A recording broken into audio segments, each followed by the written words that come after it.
അപ്പോൾ of course ബെൽജിയത്തെ തകർത്തുകൊണ്ട് Spain semi ഫൈനലിലേക്ക് ഇടം പിടിച്ചിരിക്കുകയാണ്. അപ്പോൾ ഇനി നമ്മൾ സ്പെയിൻ വേഴ്സസ് ഫ്രാൻസ് ആവേശകരമായ സെമി ഫൈനലാണ് നമ്മൾ കാത്തിരിക്കുന്നത്. എന്തായാലും കഴിഞ്ഞ മത്സരത്തെക്കുറിച്ച് 1, 2 കാര്യങ്ങൾ പറയാം. ബെൽജിയം വേഴ്സസ് സ്പെയിൻ മത്സരം ആവേശകരമായ മത്സരമായിരുന്നു. അതായത് മൊറോക്കോ വേഴ്സസ് ഫ്രാൻസ് കണ്ട പോലെയല്ല, കുറച്ചും കൂടി ആവേശകരമായ മത്സരമാണ്.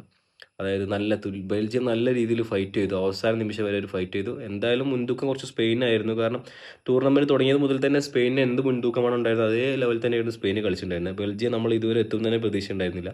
പക്ഷേ ബെൽജിയം ഓരോ കളി കൂടുമ്പോൾ മെച്ചപ്പെട്ട് വന്ന് അവസാനമാണ് ഒരു ക്വാർട്ടറിൽ എത്തിയിട്ടുണ്ടായിരുന്നത്.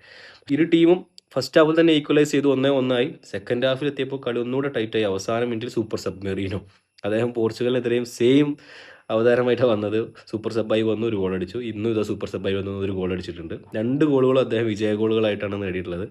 അത് പറയാതിരിക്കാൻ വയ്യ. കാരണം സ്പെയിനിൻ്റെ കോച്ച് ലാഫുവിൻ്റെ അദ്ദേഹത്തിൻ്റെ ഒരു മികവ് തന്നെയാണ് അത്. മെറീനോയെ കറക്റ്റ് ടൈമിൽ ഇറക്കുക, സ്കോർ ചെയ്യിപ്പിക്കുക എന്നുള്ളത്.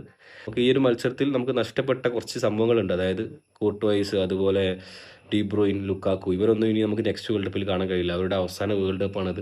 ബെൽജിയത്തിന് വേണ്ടി നല്ലൊരു കരിയർ കാഴ്ചവെച്ച താരങ്ങളാണ്. ഡി ബ്രൂയിനെ കുറിച്ച് എല്ലാവർക്കും അറിയാം. അദ്ദേഹം വേൾഡ് ക്ലാസ് മിഡ്ഫീൽഡ് ബെസ്റ്റ് ഒരാളാണ്. നിലവിൽ തന്നെ ഏറ്റവും കൂടുതൽ അസിസ്റ്റ് കൊടുത്തിട്ടുണ്ടായ ഒരു താരം കൂടിയാണ് അദ്ദേഹം. ചരിത്രത്തിൽ തന്നെ ഒരു ഭാഗമായ ഒരാളാണ് മിഡ്ഫീൽഡേഴ്സിൻ്റെ കാര്യത്തിൽ. ഇനി ലുക്കാക്കുവിനെ കുറിച്ച് പറയുകയാണെങ്കിൽ ഇൻ്റർനാഷണൽ ഗോൾ സ്കോറിംഗിൽ അദ്ദേഹം അൺറേറ്റഡ് ആയ ഒരു ഗോൾ സ്കോററാണ്. കാരണം മെസ്സി, റൊണാൾഡോ കഴിഞ്ഞ് കഴിഞ്ഞാൽ പിന്നെ ഏറ്റവും കൂടുതൽ ഇൻ്റർനാഷണൽ ഗോൾ നേടിയ ഒരു താരമാണ് അദ്ദേഹം രാജ്യത്തിന് വേണ്ടിയിട്ട്. അപ്പോൾ പിന്നെ അതുപോലെ കൂട്ടോയ്സ് അദ്ദേഹം ഇന്നലെ മികച്ച പ്രകടനം നടത്തി. അദ്ദേഹം പോയതിൻ്റെ ശേഷമാണ്, സബ് പോയതിൻ്റെ ശേഷമാണ് തോറ്റത് ബെൽജിയം. അപ്പോൾ എന്നിരുന്നാലും ഇവരുടെയൊക്കെ അവസാന വേൾഡ് കപ്പാണ്. അപ്പോൾ ഇവർക്ക് എല്ലാവർക്കും ഒരു ഫെയർവെൽ കൂടിയാണ് ഇന്ന് കണ്ടത്. ഇവർക്ക് മാത്രമല്ല, ഒരുപാട് ഗ്രേറ്റ് പ്ലേയേഴ്സിന് ഇപ്പോൾ കഴിഞ്ഞ കളിയിൽ സെല പോയി, ഒരുപാട് പ്ലേയേഴ്സിന് ഫെയർവെല്ലാണ് ഈ വേൾഡ് കപ്പ്. അറിയാലോ, Spain to the next round. Okay, അപ്പോൾ ഇനി ഫ്രാൻസ് വേഴ്സസ് സ്പെയിൻ നമുക്ക് കാത്തിരുന്ന് കാണാം.